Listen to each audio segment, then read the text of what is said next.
ప్రభువునందు ప్రియులకు యేసుక్రీస్తు నామములు శుభములు తెలియచేయుచున్నాం. ఈ దినము హెబ్రోన్ క్యాలెండర్ వాగ్దానము, పరిశుద్ధత కలిగి ఉండుటకు ప్రయత్నించుడి, పరిశుద్ధత లేకుండా ఎవడును ప్రభువును చూడడు. హెబ్రీ పత్రిక 12వ అధ్యాయం 14వ చరణంలో దైవజనుడు హెబ్రీ గ్రంథకర్త ఈ మాటలు తెలియజేస్తున్నాడు.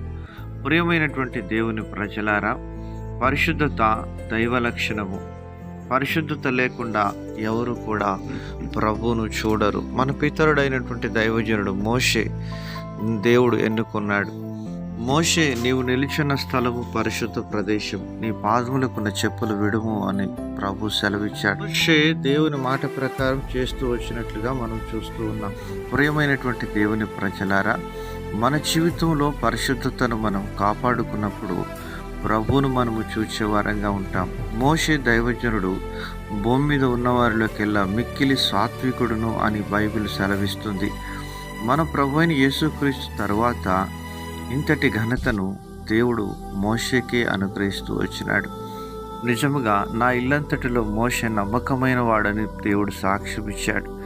ప్రియమైనటువంటి దేవుని ప్రజలారా, మోషే దేవుని ముఖాముఖిగా చూసి మాట్లాడుతూ వచ్చినట్లుగా, మోషే నా స్నేహితుడుతో మాట్లాడినట్లుగా దేవునితో మాట్లాడినాడు అని దేవుని వాక్యం సెలవిస్తుంది. అలాంటి కృపను నేను పొందుకోవాలి అంటే మన పితరుడైనటువంటి మోషే వలె ఆ పరిశుద్ధతను మనం కాపాడుకునే వారంగా ఉండాలి.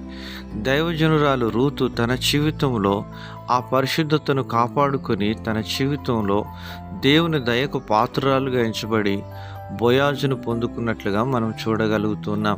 ప్రియమైనటువంటి దేవుని ప్రజలారా, పరిశుద్ధత లేకుండా ఎవడును ప్రభువును చూడడు. మన యొక్క అంతరంగ జీవితంలో ఆ పరిశుద్ధతను, ఆ పవిత్రతను దేవుడు చూస్తూ ఉంటున్నాడు. యోసేపు తన జీవితంలో ఆ పరిశుద్ధతను కాపాడుకోవడానికి ప్రయత్నించినాడు. వ్యభిచారం అనేటువంటి, జారత్వం అనేటువంటి పాపములో తాను పడిపోకుండా తన్ను తాను కాపాడుకున్నాడు. తన ప్రవర్తనను కనిపెట్టుకున్నవాడు తన్ను కాపాడుకును అని బైబిల్ సెలవిస్తుంది.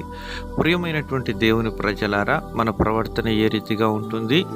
మన యొక్క ఆలోచనలు, మన యొక్క విధానము దేవుడు గుర్తెరుగుతూ ఉన్నాడు. పాపము చేయుటకు అవకాశం ఉన్నప్పటికీ యోసేపు పాపము చేయకుండా తన పరిశుద్ధతను కాపాడుకుని దేవునితో తనకున్నటువంటి అన్యోన్య సహవాసమును విడిచిపెట్టకుండా తాను పాపము చేసే ప్రదేశం నుంచి పారిపోయిన స్థితిని చూడగలుగుతున్నాం. అందును బట్టి యోసేపు దేవుని యొక్క ఉన్నత ఆశీర్వాదములకు పాత్రుడుగా చేయబడుతూ వచ్చినాడు. అటువంటి ఆశీర్వాదం నేటి దినాల యువతకు కూడా అందించబడాలని యోసేపును దేవుడు చక్కటి మైలురాయిగా పెడుతూ వచ్చిండు. అలాంటి జీవితం మనం కూడా కలిగి ఉండి ప్రభు యొక్క ఆశీర్వాదాలు పొంది అనేకులకు ఆశీర్వాదకరంగా ఉందుముగాక.